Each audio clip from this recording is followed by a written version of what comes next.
Toby എന്ന് പറയുന്നൊരു device വഴിയാണ് ഞാൻ കമ്പ്യൂട്ടർ എൻ്റെ കണ്ണുകൊണ്ട് ഉപയോഗിക്കുന്നത്. അപ്പോൾ എന്ന് വേണമെന്നുണ്ടെങ്കിൽ എന്നിനകത്ത് നോക്കുക, വേണമെങ്കിൽ ഓയ്ക്കകത്ത് നോക്കുക. ഈവൻ ഞാൻ ഫോൺ ചെയ്യുന്നത് പോലും എൻ്റെ കമ്പ്യൂട്ടറുമായിട്ട് കണക്ട് ചെയ്തിട്ടാണ്. എന്നോടും അമ്മയോടും ഒക്കെ ചോദിക്കുന്നുണ്ട് പലരും, ഈ ബുക്ക് എൻ്റെ പേര് വെച്ച് വേറെ ആരോഗ്യം എഴുതിയതാണോ എന്ന്.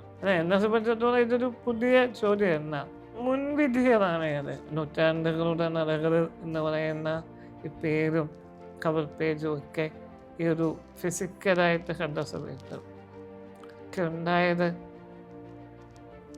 സമയസിക്ക. ഞാൻ എന്നെ നന്നായി സ്നേഹിക്കുന്നത് ബ്രാൻഡ് പിടിച്ച് എന്നെ സ്നേഹിച്ചുകൊണ്ടേയിരിക്കുന്ന ഒരാളാണ്. എൻ്റെ കയ്യിൽ ഇപ്പോൾ ഉള്ളത് നൂറ്റാണ്ടുകളുടെ നടകളിൽ എന്ന് പറയുന്ന ഒരു പുസ്തകമാണ്. ഇത് എഴുതിയിരിക്കുന്നത് കൃഷ്ണകുമാർ PS എന്ന് പറയുന്ന ഒരാളാണ്. അപ്പോൾ കൃഷ്ണകുമാർ PS ഇപ്പോൾ എൻ്റെ കൂടെ ഉണ്ട്. ഹായ്. ഹായ്. കൃഷ്ണകുമാർ, ഈ നൂറ്റാണ്ടുകളുടെ നടകളിൽ എന്ന പുസ്തകത്തെക്കുറിച്ച്, കൃഷ്ണകുമാറിനെ കുറിച്ച് ഒക്കെ അറിയാൻ വേണ്ടിയിട്ടാണ് ഞങ്ങൾ വന്നിരിക്കുന്നത്. ഇതൊരു സവിശേഷമായൊരു പുസ്തകമാണ് അല്ലേ? അപ്പോൾ കൃഷ്ണകുമാർ ആദ്യം ഒന്ന് പരിചയപ്പെടും. എൻ്റെ പേര് പറഞ്ഞതുപോലെ കൃഷ്ണകുമാർ എന്നാണ്. ചവറയാണ് പേര്. ഞാൻ അമ്മ, ചെറിയമ്മ, അച്ഛൻ 4 പേരടങ്ങുന്ന ഒരു കുഞ്ഞു കുടുംബം. എൻ്റെ അച്ഛനനുസരിച്ച് ഒരു 14 വർഷം മുന്നേ റോഡ് ആക്സിഡൻറ്റിൽ മരിച്ചുപോയതാണ്. അനുസരിച്ച് SMA ആയിരുന്നു. ഞാനിപ്പോൾ മൈൻഡ് ട്രസ്റ്റ് എന്ന് പറയുന്ന മസ്കുലർ ഡിസ്ട്രോഫി SMA ബാധിതരുടെ ഓർഗനൈസേഷൻ്റെ വൈസ് ചെയർപേഴ്സണാണ്. പിന്നൊരു സ്റ്റോറി ടെൻഡറാണ്. LICയുടെ പരിപാടിയുണ്ട്. അങ്ങനെയൊക്കെ സന്തോഷമായിട്ട് പോകുന്നു. ഓക്കെ. അപ്പോൾ ഈ നൂറ്റാണ്ടുകളുടെ നടകളിൽ എന്ന് പറയുന്ന ഒരു പുസ്തകം ആദ്യത്തെ പുസ്തകമാണ്. ഓക്കെ. സ്പൈനൽ മസ്കുലർ അട്രോഫി എന്ന് പറയുന്ന ഒരു അസുഖമാണ് താങ്കൾക്കുള്ളത്. അപ്പോൾ അതുകൊണ്ട് തന്നെ മൂവ്മെൻറ്റ് കുറച്ച് ബുദ്ധിമുട്ടാണ് ഒരു സ്ഥലത്ത് നിന്ന് മറ്റൊരു സ്ഥലത്തേക്ക് പോകുന്നത്. പക്ഷേ ഈ പുസ്തകം ഒരു യാത്രാ വിവരണമാണ്. അതെ. അപ്പോൾ എങ്ങനെയായിരുന്നു ആ യാത്രകൾ ഇഷ്ടമാണോ? യാത്ര ഇഷ്ടമാണ്. ഓക്കെ. യാത്ര കുഞ്ഞിലെ അച്ഛനോടൊപ്പം, അച്ഛൻ അത്യാവശ്യം യാത്ര ചെയ്യുന്ന ഒരാളായിരുന്നു. അപ്പം അച്ഛനോടൊപ്പം തുടങ്ങിയ ഒരു യാത്രയുടെ താല്പര്യമാണ്, ഇഷ്ടമാണ്. അതെന്നും തുടരുന്നു. അത് ഒരു പുസ്തകം വരെയായി നിൽക്കുന്നു എന്ന് പറയുന്നതാണ്. എവിടെയൊക്കെ പോയി? കേരളം ഓൾമോസ്റ്റ് കണ്ടു. ഇപ്പോൾ അതിനുശേഷം മൈസൂർ പോയിരുന്നു ഒരു 5 വർഷം മുന്നേ. 2 വർഷം മുന്നെയാണ് മധുര, തഞ്ചാവൂർ, രാമേശ്വരം യാത്ര നടത്തിയത്. എങ്ങനെയുണ്ടായിരുന്നു? അടിപൊളിയായിരുന്നു. നമ്മൾ ആഗ്രഹിച്ചത് എന്തായിരുന്നോ അതിനൊക്കെ ഒരുപാട് അപ്പുറത്ത് ചെന്ന് നിന്നൊരു യാത്രയായിരുന്നു. കാണാൻ ആഗ്രഹിച്ചത് കുറവും കണ്ടു തീർന്നത് കടലുമായിരുന്നു. കടലോളം കാഴ്ചകൾ കണ്ടുവന്നു. പറയാം. ഈ സ്ഥലങ്ങളിലേക്കൊക്കെ യാത്ര പോകുമ്പോൾ സ്ഥലങ്ങൾ കാണാൻ വേണ്ടിയിട്ട് മാത്രമാണോ, അതോ അവിടുത്തെ ഭക്ഷണം കഴിക്കുക, അങ്ങനെ കുറേ അട്രാക്ഷൻസ് ഉണ്ടാവില്ലേ ഒരു സ്ഥലത്തേക്ക് ചെല്ലുമ്പോൾ? അപ്പോൾ അങ്ങനെ മധുരയിൽ ചെന്നിട്ട് ഏറ്റവും ഇഷ്ടപ്പെട്ട ഒരു ഭക്ഷണം എന്തായിരുന്നു? എനിക്ക് മധുരയിൽ അത് പേഴ്സണൽ ഒപ്പീനിയനാണ്. ഈ പറയുന്ന ഒരു രുചിയുടെ ഒരു ഗരിമയെന്ന് എനിക്ക് അത്ര അനുഭവപ്പെട്ടില്ല. അതൊരു പക്ഷേ എൻ്റെ വ്യക്തിപരമായ താല്പര്യമാകാം. അപ്പോൾ കോഴിക്കോട് നിന്ന് കഴിക്കുന്ന ഒരു ഭക്ഷണത്തിൻ്റെ സുഖമോ നമ്മളെ യഥാർത്ഥത്തിൽ കൊണ്ടുപോകുന്നു. ആ ഒരു രുചിയുടെ ആ ഒരു ഒന്നും എനിക്ക് അവിടെ അനുഭവപ്പെട്ടില്ല. എൻ്റെ കുഴപ്പമാകാതെ. ഓക്കെ. യാത്ര പോയപ്പോൾ ഒരു യാത്രാ വിവരണം എന്നതിൻ്റെ അപ്പുറത്തേക്ക് ഒരു ചരിത്ര യാത്ര പോലെയാണ്. ചേരചോള ദേശങ്ങളിലൂടെ പഴയ കാലത്തിലൂടെ ഉള്ളൊരു യാത്രയാണ്. അപ്പോൾ അങ്ങനെ ചരിത്രത്തോടുള്ളൊരു താല്പര്യം എന്താണ്?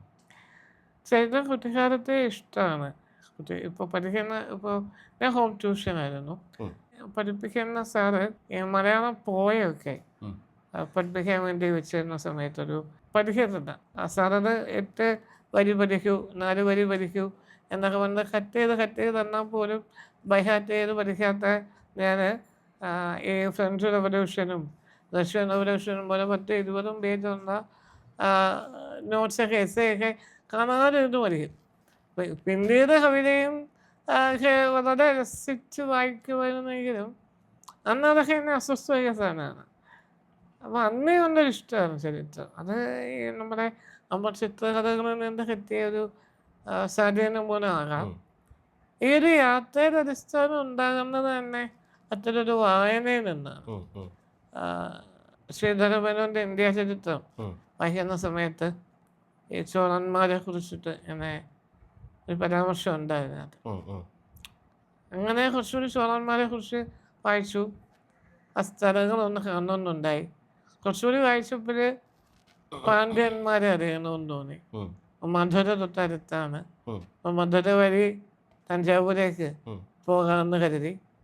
പിന്നെ നോക്കിയപ്പോൾ തൊട്ടടുത്ത് ഒരു 4 മണിക്കൂർ 5 മണിക്കൂർ യാത്ര ചെയ്താൽ രാമേശ്വരം, ഇന്ത്യയുടെ തെക്കിലേക്ക് അതിർത്തി, അവിടേക്ക് എത്താമെന്ന് തോന്നി. ആ യാത്ര അങ്ങനെ നീണ്ടു, 5 വർഷമായി നീണ്ടു. അത് പിന്നീടൊരു പുസ്തകമായി മാറി. അപ്പോൾ ഈ യാത്ര പോകുമ്പോഴൊക്കെ എല്ലാ ദിവസവും നോട്ടുകൾ വല്ലതും തയ്യാറാക്കി വെക്കുവോ, അതോ വോയിസ് റെക്കോർഡ് ചെയ്ത് വെക്കുവോ? അല്ല, അതിന് മുന്നേ തന്നെ ഒരു 1.5 മാസം മുന്നേ തന്നെ കൃത്യമായിട്ടൊരു ട്രാവൽ മാപ്പ് തയ്യാറാക്കിയിരുന്നു. ഒരു പ്ലാൻ ഉണ്ടായിരുന്നു. ഓരോ ദിവസവും കാണേണ്ട കാഴ്ചകൾ, പോകേണ്ട സ്ഥലങ്ങൾ, സമയം ഉൾപ്പെടെ ഞാനൊരു നോട്ട് തയ്യാറാക്കി ഒരു മാപ്പുമായിട്ടാണ് പോയത്. അതുകൊണ്ട് ഞാൻ എൻ്റെ കൂടെ ഉണ്ടായിരുന്ന റാഫിയാണ് ഏൽപ്പിച്ചിരുന്നത്. എൻ്റെ കൂടെ റാഫി ഉണ്ടായിരുന്നു, അമ്മീനുണ്ടായിരുന്നു, സുഹേലുണ്ടായിരുന്നു, അമ്മയുണ്ടായിരുന്നു. അപ്പോൾ റാഫിയായിരുന്നു ഏൽപ്പിച്ചിരുന്നത്. എൻ്റെ ഇൻസ്റ്റിറ്റ്യൂട്ട് ഓഫ് മാനേജ്മെൻറ്റിൽ ജോലി ചെയ്യുന്ന ശ്രീജിത്താണ് റൂട്ട് മാപ്പ് അറേഞ്ച് ചെയ്ത് തന്നത്. കാണേണ്ട കാഴ്ചകൾ പറഞ്ഞപ്പോൾ അയാൾ എന്നൊരു റൂട്ട് മാപ്പ് അറേഞ്ച് ചെയ്ത് തന്നു, ഉണ്ടാക്കി തന്നു. അത് റാഫി ഏൽപ്പിച്ചു. ഈ പറഞ്ഞതുപോലെ പോകുന്ന വഴിയിലെ പ്രശസ്തമായ റെസ്റ്റോറൻറ്റുകൾ അതൊക്കെ നോട്ട് ചെയ്തിട്ടൊക്കെയാണ് പോയത്.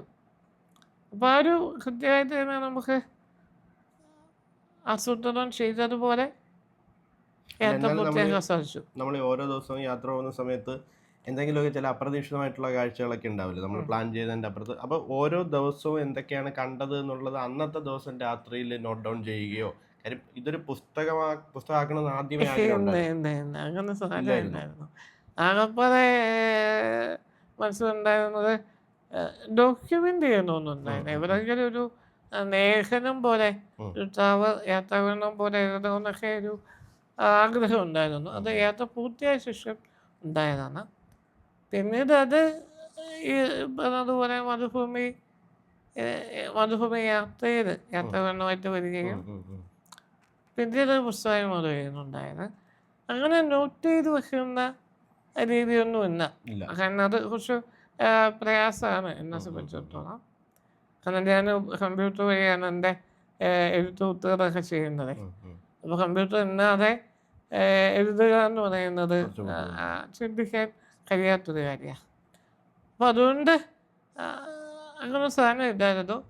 പിന്നെ ഇതൊരു 2-3 വർഷം കൊണ്ടുവന്നൊരാഗ്രഹമായതുകൊണ്ട്, 2-3 വർഷം കൊണ്ട് മനസ്സുകൊണ്ട് ഒന്നായിരുന്നതുകൊണ്ട്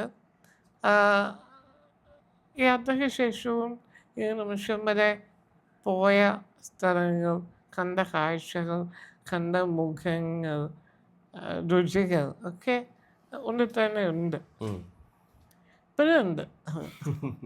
അടുത്തൊരു യാത്ര, ഒരു വലിയ യാത്ര ഇങ്ങനെ മനസ്സിലുണ്ട്. ഒരു 25 തൊട്ട് 33 ദിവസം വരെ നീളുന്ന ഒരു രാജസ്ഥാൻ യാത്രയുണ്ട്. ഇന്ത്യയുടെ പകുതി എഴുതേണ്ടതൊക്കെയാണ് ആഗ്രഹിക്കുന്നത്. സംഭവിക്കും അധികം വൈകാതെ. അപ്പോൾ ഇത് ഇപ്പോൾ കൃഷ്ണകുമാറിനെ പോലെ തന്നെ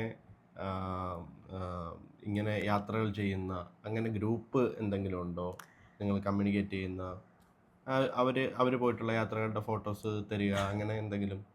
അങ്ങനെ ഒന്നും എൻ്റെ അറിവിലുണ്ടായിട്ടുണ്ട്.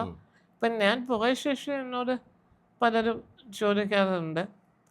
അപ്പോൾ ഈ അടുത്ത് തന്നെ നമ്മുടെ ഏറ്റവും അടുത്തൊരു സുഹൃത്ത് എഴുത്തുകാരിയാണ്. അവരുടെ ഭർത്താവുമായിട്ട് ഞാനൊരു യാത്ര പോകുന്ന സമയത്ത് രാമേശ്വരത്ത് എവിടെയാണ് താമസിച്ചത്, കോണ്ടാക്ട് എന്തെങ്കിലും ഉണ്ടോ എന്നൊക്കെ ഇങ്ങനെ ചോദിക്കുകയൊക്കെ ചെയ്തിരുന്നു. എൻ്റെ യാത്ര ചെയ്തെന്ന് പലരും എന്നോട് ചോദിച്ചിട്ടുണ്ട്. ഞാൻ ഇങ്ങനെ മറ്റാരോടും അങ്ങനെ അത്തരം ചോദ്യങ്ങളൊന്നും അധികം ഉണ്ടായിട്ടുണ്ട്. അങ്ങനെ ഒരു കമ്മ്യൂണിറ്റി ഒന്നും ഡിസേബിൾഡ് ആയതുകൊണ്ട് യാത്രയുമായി ബന്ധപ്പെട്ട അത്തരം കൂട്ടായ്മകളൊന്നും എൻ്റെ അറിവിലില്ല. ഈ പുസ്തകത്തിന്റെ ഒരു പ്രത്യേകത എന്ന് പറയുന്നത് കണ്ണുകൊണ്ട് എഴുതിയ ഒരു പുസ്തകമാണ് എന്നുള്ളതാണ്. അതെ. അങ്ങനെ വേറെ പുസ്തകങ്ങൾ എപ്പോഴെങ്കിലും ശ്രദ്ധയിൽപ്പെട്ടിട്ടുണ്ടോ? The diving bird and butterfly എന്ന് പറഞ്ഞിട്ടൊരു പുസ്തകം ഫ്രഞ്ച് ബുക്കാണ്. ജെയിൻ ഡൊമിനിക് ബോബി എന്ന് പറയുന്നൊരു ഡയറി എന്ന് പറയുന്ന ഫ്രഞ്ച് ഫാഷൻ മാഗസിൻ്റെ എഡിറ്ററായിരുന്ന ആൾ ഒരു സെറിബ്രൽ ഹെമറേജ് വന്ന് ഫുൾ പാരലൈസ്ഡ് ആയിട്ട് അദ്ദേഹത്തിൻ്റെ ലെഫ്റ്റ് ഐ മാത്രം ബ്ലിങ്ക് ചെയ്ത് ഇതൊരു പുസ്തകമാണ്. ആ പുസ്തകം ഞാൻ വായിച്ചിട്ടില്ല, പക്ഷെ ഒരു 10 വർഷം മുന്നേ ആ സിനിമ ഞാൻ കണ്ടു, the diving bird and butterfly എന്ന് പറഞ്ഞിട്ട്. അപ്പം കണ്ടുകൊണ്ട് ആദ്യത്തെ പുസ്തകം കണ്ടത്. ഓക്കെ, അപ്പോൾ എനിക്കൊന്ന് മലയാളത്തിലെങ്കിലും ആദ്യത്തെ പുസ്തകം, ഇന്ത്യയിലെ ആദ്യത്തെ.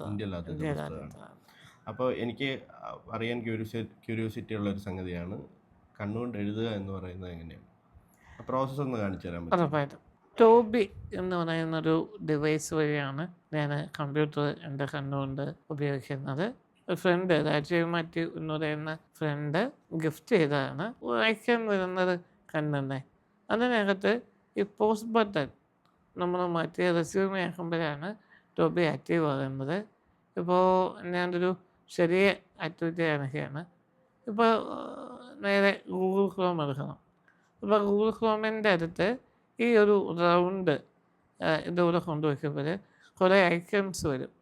ഇതിനകത്ത് ഇപ്പോൾ മൗസ്, കീബോർഡ് എന്ന ഇതാണ്. ഇപ്പോൾ ഈ അടങ്ങുന്ന ഈ ഒരു ലൈറ്റ് വരുന്ന ഈ ഒരു റൗണ്ട് പോലെ വരുന്നതാണ് ലെഫ്റ്റ് ക്ലിക്ക്. അതിൻ്റെ താഴെ ഉള്ളത് ഡബിൾ ക്ലിക്ക്, ഇത് റൈറ്റ് ക്ലിക്ക്, ഇത് മൗസ് സ്ക്രോൾ ചെയ്യാനുള്ള ഐക്കണാണ്. ഇപ്പോൾ നമുക്ക് ലെഫ്റ്റ് ക്ലിക്ക് മതി. നേരെ ഗൂഗിൾ എടുത്തു, നമുക്ക് ടൈപ്പ് ചെയ്യാം. ടൈപ്പ് ചെയ്യുന്നത് എങ്ങനെയാണ് എന്ന് വെച്ച് കഴിഞ്ഞാൽ, ഇപ്പോൾ ഇവിടെ ടൈപ്പ് ചെയ്യണം. അപ്പോൾ ഞാൻ താഴോട്ട് നോക്കും. അതായത് ടോബി എവിടെയാണ് ഇരിക്കുന്നത് അവിടേക്ക് നോക്കുമ്പോൾ കുറേ ഐക്കൺസ് വരും. അതിൽ കീബോർഡിൻ്റെ ഐക്കൺ കണ്ടെന്ന് അവിടേക്ക് നോക്കുമ്പോൾ കുറേ ലെറ്റേഴ്സ് വന്നു. ഓൾറെഡി വിൻഡോസിനകത്ത് മലയാളം ഇംഗ്ലീഷ് കീപാഡ് ഇൻബിൽറ്റാണ്, എനേബിൾഡാണ്. അതുകൊണ്ട് അതൊന്നും ചെയ്യണ്ട. ഞാനത് ഓട്ടോമാറ്റിക്കലി ഡിഫോൾട്ടാക്കി ഇട്ടേക്കാണ്. അപ്പോൾ എന്നിട്ട് ഇപ്പോൾ എൻ്റെ പേര്, എൻ്റെ പുസ്തകത്തിൻ്റെ പേര് അങ്ങനെ ടൈപ്പ് ചെയ്യാൻ കാണിക്കാം. നൂറ്റാണ്ടുകളുടെ നടകൾ,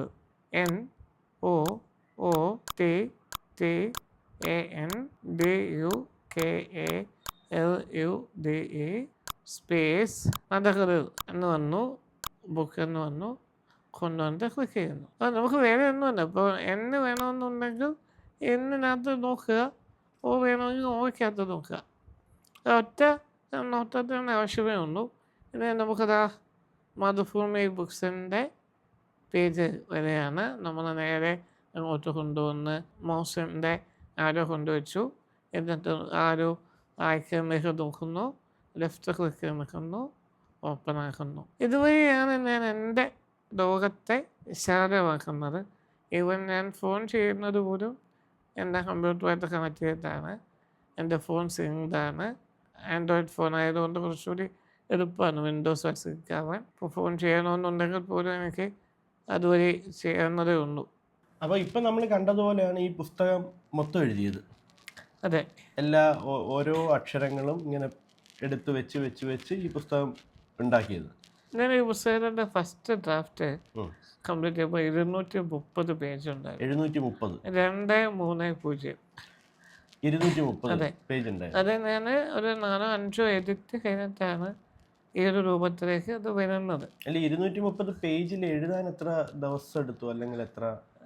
എന്നോട് മാതൃഭൂമിയുടെ പറഞ്ഞത് പ്രകാരം ഞാൻ 1 മാസം കൊണ്ട് കംപ്ലീറ്റ് ചെയ്ത് കൊടുക്കാവുന്ന പറഞ്ഞിട്ടാണ് എഴുതി തുടങ്ങുന്നത്. പക്ഷെ എഴുത്തു അദ്ദേഹം ഒരു 6 മാസം. 6 മാസം കൊണ്ട് എഴുതി തീർന്നു. അതെ. പിന്നീട് ഇതിൻ്റെ ഒരു ഫസ്റ്റ് എഡിറ്റിങ് ആദ്യം വായിച്ചതാരാണ്? എൻ്റെ ഫ്രണ്ട് രാഹുൽ പലരെ എഡിറ്റ് ചെയ്യുന്നുണ്ടായിരുന്നു ഈ പുസ്തകം. കാരണം എനിക്ക് ഈ കണ്ണുകൊണ്ട് ടൈപ്പ് ചെയ്യുന്നതുകൊണ്ട് ചില പുസ്തകങ്ങളൊക്കെ ഉണ്ട്. ഇപ്പോൾ ചില വാക്കുകളൊക്കെ തിരുത്താൻ പ്രയാസം ഉണ്ടാകും. അപ്പോൾ അയാളത് ഭംഗിയായിട്ട് തന്നെ ഞാൻ ടൈപ്പ് ചെയ്യുന്നതിനൊപ്പം തന്നെ കളക്ട് ചെയ്ത് പോകുന്നുണ്ടായിരുന്നു. പിന്നെ ഇത് വായിക്കുന്നത് ബുക്സിൻ്റെ എഡിറ്റേഴ്സാണ്. ഇന്നും പുസ്തകം ഇറങ്ങി പുസ്തകം അത്യാവശ്യം വായിക്കപ്പെടുന്നു, ആളുകൾ സ്വീകരിക്കുന്നു. ആ ഒരു നിലയിലെത്തിയിട്ട് പോലും എന്നോടും അമ്മയോടും ഒക്കെ ചോദിക്കുന്നുണ്ട് പലരും, ഈ ബുക്ക് എൻ്റെ പേര് വെച്ച് വേറെ ആരോഗ്യം എഴുതിയതാണോ എന്ന്. എന്നെ സംബന്ധിച്ചിടത്തോളം ഇതൊരു പുതിയ ചോദ്യം എന്നാ.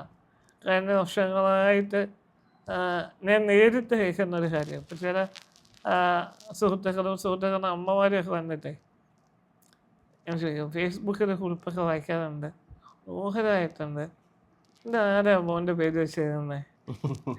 ചില മുൻവിധികളാണ് അത്, മുൻവിധികളാണ്. ഇപ്പം നമ്മളെ അറിയും എന്ന്, വളരെ അടുത്തറിയും എന്ന് കരുതുന്ന ചില സുഹൃത്തുക്കൾ വരെ ഈ പുസ്തകം വായിച്ചിട്ട് ഈ പറഞ്ഞ കമൻ്റ് എന്നോട് പറഞ്ഞിട്ടുണ്ട്, ഇത് നിങ്ങൾ എഴുതിയതാണ് എന്ന് എനിക്ക് വിശ്വസിക്കാൻ കഴിയുന്നില്ല എന്നുള്ളത്. വിശ്വസിക്കുന്നതെന്നൊരു ഉത്തരം മാത്രമേ ഞാൻ പറയാറുള്ളൂ. കാരണം ഇത് എൻ്റെ ഓരോ വളരെ അടുത്തറിയാവുന്നവരങ്ങനെ പറയുമ്പോൾ വിഷമാവില്ലേ?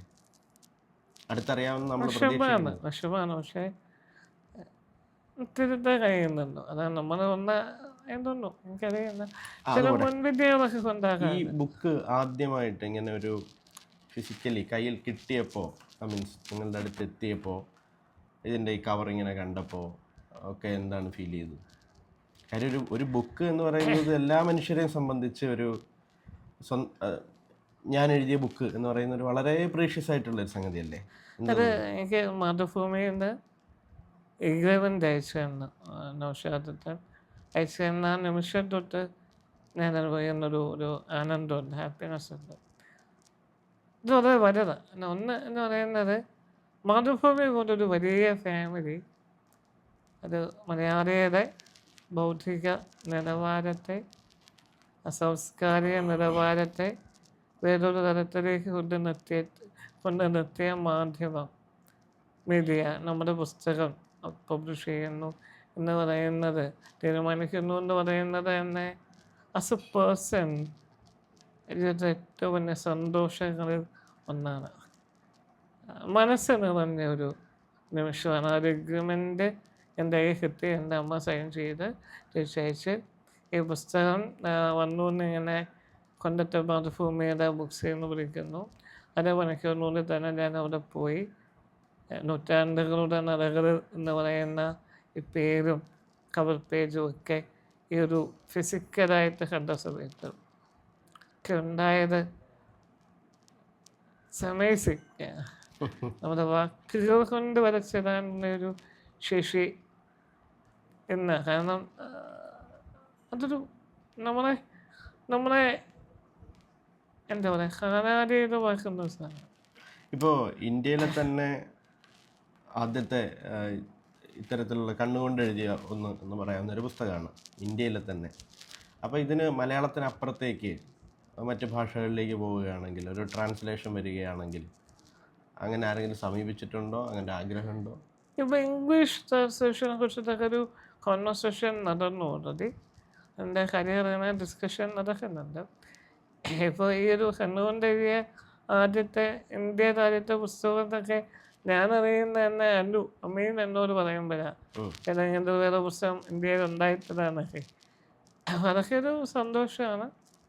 പിന്നെ അതൊരു എന്താ പറയുക, നമുക്ക് നമ്മുടെ പരിമിതിക്ക് അപ്പുറത്തേക്ക് പോയി നിൽക്കാൻ, അപ്പുറത്തേക്ക് ചെന്ന് നിൽക്കാൻ ടെക്നോളജി സഹായിക്കുന്നു എന്ന് പറയുന്നൊരു പോസിറ്റീവ് സൈഡ് ഉണ്ടായിരുന്നു. സാങ്കേതിക വിദ്യ അത്രമാത്രം വളർന്ന ഒരു കാലത്താണ് നമ്മളൊക്കെ ജീവിക്കുന്നത്. ആ കാലത്ത് അതിനെ അഡാപ്റ്റ് ചെയ്യുക, അതിനെ അറിയുക എന്നൊക്കെ പറയുന്നതും പ്രാധാന്യമേറിയ ഒന്നാണ്. അതും നമ്മൾ സംസാരിക്കേണ്ട, ചിന്തിക്കേണ്ട ഒരു വിഷയം തന്നെയാണ്. അത്യാവശ്യം നന്നായിട്ട് വായിക്കുന്നുണ്ട് പുസ്തകങ്ങൾ, കുഴപ്പമില്ലാതെ വായിക്കുന്നുണ്ട് പുസ്തകങ്ങൾ. സിനിമകൾ കാണാറുണ്ട്. ഞാൻ വന്നപ്പോൾ ശ്രദ്ധിച്ചാണ് ഈ കമ്പ്യൂട്ടറിൻ്റെ സ്ക്രീൻ സേവർ ആയിട്ടിരിക്കുന്ന ഡിക്കാപ്രിയോയുടെ ഫോട്ടോയാണ്. ഡിക്കാപ്രിയോ ഫാനാണ്? ഡിക്കാപ്രിയോ ഇഷ്ടമാണ്, പക്ഷേ ക്ലിന്റ് ഈസ്റ്റ്വുഡ് ഫാനാണ്. ക്ലിന്റ് ഈസ്റ്റ്വുഡ്, അതെ. ഓക്കെ. മലയാളത്തിലോ? ലാലേട്ടൻ. മലയാളത്തിൽ ലാലേട്ടൻ. അതെ. ലാലേട്ടൻ്റെ ഫോട്ടോ ഇവിടെ കണ്ടു. ലാലേട്ടൻ്റെ അത് ഗോസ് ബോംബി മൊമെൻ്റ് ആയിരുന്നു, ഫാൻ ബോയ് മൊമെൻ്റ്. ഇതുവരെയുള്ള ജീവിതത്തിൽ കൃഷ്ണകുമാർ എന്ന് പറയുന്ന മനുഷ്യൻ പരിമിതികളെന്നോ എന്താ പറയേണ്ടതെന്ന് എനിക്കറിയില്ല. എന്തായാലും അതിനൊക്കെ അപ്പുറത്തേക്ക് ഒരുപാട് പേരെ ഇൻസ്പയർ ചെയ്യുന്നുണ്ട്, ഒരുപാട് കഥകൾ പറയുന്നുണ്ട്, കഴിയുന്നിടത്തോളം യാത്രകൾ പോകുന്നുണ്ട്, ഇപ്പോൾ ഒരു ബുക്കായി, അങ്ങനെ ഒരുപാട് കാര്യങ്ങൾ ചെയ്യുന്നുണ്ട്. എന്താണ് ഇനി മുന്നോട്ട് ചെയ്യാൻ ഉദ്ദേശിക്കുന്നത്? ഒരു വലിയ സ്വപ്നമുണ്ട്. ഒരിടം റീഹാബിലിറ്റേഷൻ സെൻറ്റർ കണ്ടിട്ടു. ഒരു 3 കോടി രൂപ വേണം അവിടെ ഒരു സ്ഥാപനം നിലവിൽ വരാൻ. ഒരു 10 പേരുടെ ആദ്യത്തെ താമസം സൗകര്യങ്ങളൊക്കെ അറേഞ്ച് ചെയ്യാൻ. അതിൻ്റെ 1 ശ്രമം നടക്കുന്നു. 2ാമത്തെ പുസ്തകത്തിൻ്റെ ആലോചന നടക്കുന്നുണ്ട്, ചിന്തയുണ്ട്. ഒരു 20-25 പേജ് എഴുതി ഞാൻ തന്നെ നിർത്തിവെച്ചിരിക്കുകയാണത്. കാരണം അതിൻ്റെ ഒരു സംബന്ധം തരാനൊന്നും ശേഷിയില്ലാത്തത് കൊണ്ട് കുറച്ചുകൂടി വായിക്കണമെന്ന് തോന്നുന്നു. കുറേ കൂടി വായിച്ച് ശേഷം അടുത്ത എഴുത്തിലേക്ക് കടക്കാവുന്നതാണ് ചിന്ത. അടുത്ത പ്ലാൻ ഇതൊക്കെയാണ്. പിന്നെ യാത്രകൾ, പ്രോഗ്രാമുകളുണ്ട്. ഒന്നും പ്ലാൻഡ് തന്നെ. ഇതൊക്കെ ആകപ്പാടെ പ്ലാൻഡായിട്ട് ചെയ്തുകൊണ്ട് ഉദ്ദേശിക്കുന്നത് ഒരിടം മാത്രമേ ഉള്ളൂ. അതാണ് സ്വപ്നം. ബാക്കിയൊക്കെ സംഭവിക്കുന്നത് പോലെ പോകട്ടെ എന്നതാണ്. കൃഷ്ണകുമാറിന്റെ ജീവിതത്തിൽ ഏറ്റവും വലിയൊരു അനുഗ്രഹമായിട്ട് തോന്നിയിട്ടുള്ളത് എന്താണെന്നറിയും? എൻ്റെ ചുറ്റുമാണ് മനുഷ്യന്മാരാണ്. എക്സാക്ട്ലി. നിങ്ങൾ വേറൊരു ഉത്തരം പറഞ്ഞാലും ഞാനത് പറയാൻ പറ്റുമായിരുന്നു. വൈ ബിക്കോസ് ഞാനത് ബുക്സിൽ വെച്ചിട്ട് കാണുമ്പോഴും എല്ലാം നിങ്ങളുടെ ചുറ്റും, ഇപ്പോൾ ഇവിടെയാണെങ്കിൽ പോലും ചുറ്റും ഒരുപാട് സ്നേഹമുള്ള മനുഷ്യർ, കരുതലുള്ള മനുഷ്യർ. അവരെക്കുറിച്ച് എന്താ പറയുക?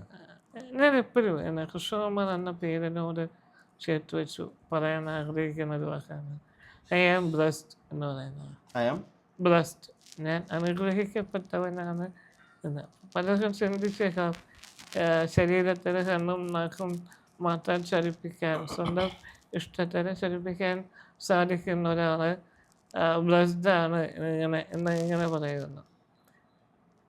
കാരണം എൻ്റെ ഒരു എക്കോസിസ്റ്റം, എനിക്ക് ചുറ്റും ഇത്തരം മനുഷ്യന്മാരുണ്ടായിരുന്നു എങ്കിൽ എൻ്റെ അവസ്ഥ എന്താകുമായിരുന്നു എന്നൊരു നിമിഷം ഞാൻ ചിന്തിച്ചാൽ മതി. ഇന്നെനിക്ക് ഞാൻ കൊണ്ടുപോകുന്ന ജീവിതത്തെ ഏറ്റവും സന്തോഷമായിട്ട് കാണാം. എൻ്റെ അബ്ബ എന്നെ നോക്കുന്ന ഒരാളായിരുന്നെങ്കിൽ, എൻ്റെ കുടുംബം എന്നോടൊപ്പം ചേർന്ന് നിൽക്കുന്നതായിരുന്നെങ്കിൽ, ഈ കുട്ടികളൊക്കെ മൈൻഡിൻ്റെ വോളണ്ടിയേഴ്സ് അവർ എന്നോടൊപ്പം ഉണ്ടായിരുന്നു എങ്കിൽ ഇങ്ങനെ ഞാൻ മുമ്പോട്ട് പോകുമായിരുന്നു. എത്രമാത്രം ഞാൻ സഫർ ചെയ്യേണ്ടി വരുമായിരുന്നു, എന്തുമാത്രം ഒബ്സ്റ്റാക്കിൾസ് ഞാൻ ഫേസ് ചെയ്യേണ്ടി വരുമായിരുന്നു. അതൊക്കെ ചിന്തിച്ചു കഴിഞ്ഞാൽ തീരാവുന്നതേ ഉള്ളൂ എനിക്ക് എൻ്റെ ജീവിതത്തോടുള്ള നിരാശയും കാര്യങ്ങളൊക്കെ. ഞാൻ വളരെ അനുഗ്രഹിക്കപ്പെട്ടവനാണ്. കാരണം എൻ്റെ പുസ്തകത്തിൽ തന്നെ എഴുതിയിട്ടുണ്ട്, മുന്തിരി തോട്ടത്തിൽ വളരുന്ന അത്തിമരം. അത്തി എന്ന് പറയുന്നത് ഏത് പരിസ്ഥിതിയിലും വളർന്നു പോകുന്ന ഒരു സാധനമാണ്, ചെടിയാണ്, വൃക്ഷമാണ്. മുന്തിരി എന്ന് പറയുന്നത് വളരെ ശ്രദ്ധ വേണ്ടുന്ന, കരുതൽ വേണ്ടുന്ന ഒന്നാണ്. അതിനിടയിലേക്ക്